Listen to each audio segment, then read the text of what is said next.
Sir నా పేరు మధుసూదన్ రెడ్డి, వెలగలపొన్నూరు గ్రామము, సూలూరుపేట మండలం, ఉమ్మడి నెల్లూరు జిల్లా. 2022లో రిలీజ్ అయిన JGL 2854 అనే రకము. అక్కడ నాకు అసిస్టెంట్ రాజేష్ అనే జగిత్యాల యూనివర్సిటీ రీసెర్చ్ స్టేషన్లో పనిచేసాను తెలిసిన ఆయన ఉంటే, ఆయన అడిగితే నువ్వు JGL 28545 రకం తీసుకోండి బాగుంటుంది అన్నాడు. సరే ఆయన అడిగి నేను 4 బస్తాలు బేడర్ షీట్ తీసుకొచ్చినాను. బేడర్ షీట్ తీసుకొచ్చి 4 బస్తాలు 4 ఎకరాలు నాటినాను. 6 ఎకరాలు నాటి ఉండొచ్చు, దీని మీద నాకు నమ్మకం లేకుండా 4 ఎకరాలే నాటినాను. 4 ఎకరాలు అక్టోబర్ 20వ తేదీ నారు పోసినాను. నవంబర్ 20వ తేదీ నాటినాను. ఇది వచ్చి ఈ నవంబర్ డిసెంబర్లో తుఫాన్లు అయినా కూడా KNM 1638 RNR 15048 నాటిన 20 రోజులకి 30 రోజులకి ఎన్ని తీసుకుంటూ వచ్చింది. రైతులు చాలా ఆందోళన పడినారు. ఈ రకం అయితే ఎలాంటి ఎన్ని తీయకుండా ప్రతికూల వాతావరణం కూడా ఎదుర్కొని మాకు ఇవ్వాల్సిన అన్ని పిలకలు ఎక్కడ నీకు డ్యామేజ్ కాకుండా 40, 50, 60, 70 పిలకల దాకా కూడా వచ్చినాయి ఒక్కొక్క రకం ఒక్కొక్క గంటలు. అయితే నేను బెంగాల్ వాళ్ళ చేత వేయించినాను ఈ ఈత కూడా. ఈ ఇతరం కనిపెట్టి శ్రీనివాస్ సార్కి, జగిత్యాల శ్రీనివాస్ సార్కి సైంటిస్ట్కి ఫోన్ చేసి, సార్ ఇది మరి దుబ్బు శాతం ఎక్కువ ఉంది, పైరు బాగా ఇదిగా ఉంది, దీనికి ఏమేమి తెగులు వస్తుంది అని అడిగితే మోంపిప్పు వస్తుంది ప్లస్ అగ్గి తెగులు వస్తుంది, ఆ 2 కంట్రోల్ పెట్టుకోండి అన్నాడు. మోంపిప్పుకి వచ్చి కొరాజిన్ కొట్టినాను.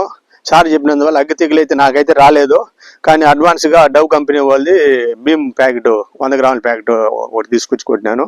అంతేగాని దోమ పోటు కానీ ఏం కానీ రాలేదు. దీనికి 3 బస్తాలు యూరియా వేసినాను, 2 బస్తాలు అడుగు ముందు వేసినాను సార్. చాలా బాగుంది పైరు కూడా. వచ్చిన వాళ్ళంతా ఇప్పుడు మాకు విత్తనాలు కావాలా, ఇది బెస్ట్ వెరైటీ, ఎన్నులు తీకుంటున్నది, 135 రోజుల కాలం కాబట్టి కొంచెం దిగుబడి ఎక్కువ వస్తుందని అందరూ ఆశిస్తున్నాము. ఇప్పుడు నాకు కూడా ఇది 35-36 క్వింటాలు వస్తుందని ఎదురు చూస్తా ఉన్నాను సార్.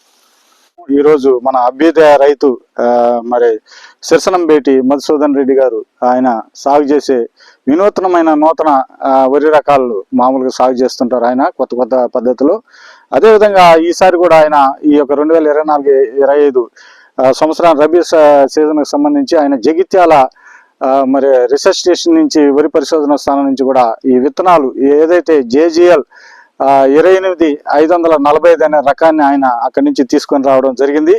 కాబట్టి ఈసారి వేసినప్పుడు ఆయన ఎలాంటి అంటే మనకు చూస్తున్నాము అక్టోబర్లో మాసం అంతా, అదేవిధంగా నవంబర్ ఫస్ట్ వీక్లో కూడా వర్షాలు ప్రతిరోజు కూడా కురుస్తూనే ఉన్నాయి.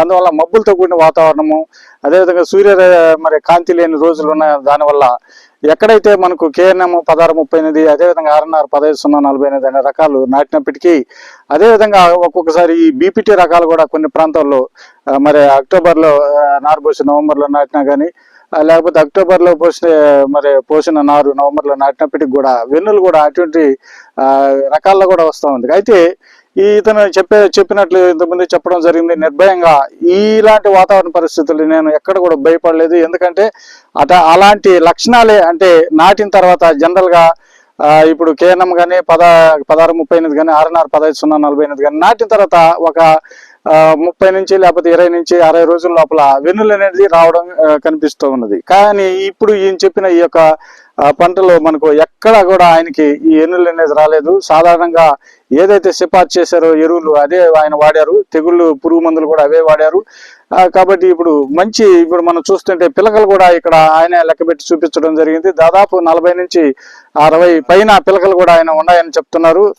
ఇప్పుడు మనం చూడడం కూడా జరిగింది. కాబట్టి దిగుబడి కూడా దాదాపు 40 పైన నుంచి 50 బస్తాల పైనే వచ్చేటట్లు కూడా మనకు అనిపిస్తూ ఉంది. కాబట్టి ఇలాంటి రకాలని అంటే ఇది మామూలుగా తెలంగాణలో అయితే ఖరీఫ్లోను రబీలోను వేసుకుంటారు. మన ప్రాంతంలో అయితే ఇది ఖరీఫ్కి, ఎందుకంటే 135 రోజులు పంట కాల పరిమితి కాబట్టి మనకి ఇది ఖరీఫ్కి అంటే ఎడగారికి పనికిరాదు. ఓన్లీ రబీకి మాత్రం మనం వేసుకుంటే దీంట్లో మంచి దిగుబడులు అంటే సాధారణంగా నాటిన తర్వాత మనకు ఎటువంటి నిర్భయంగా పంట పండి మనకు దిగుబడి వచ్చేదానికి అవకాశం ఉంటుందని కూడా నేను తెలియజేస్తున్నాను.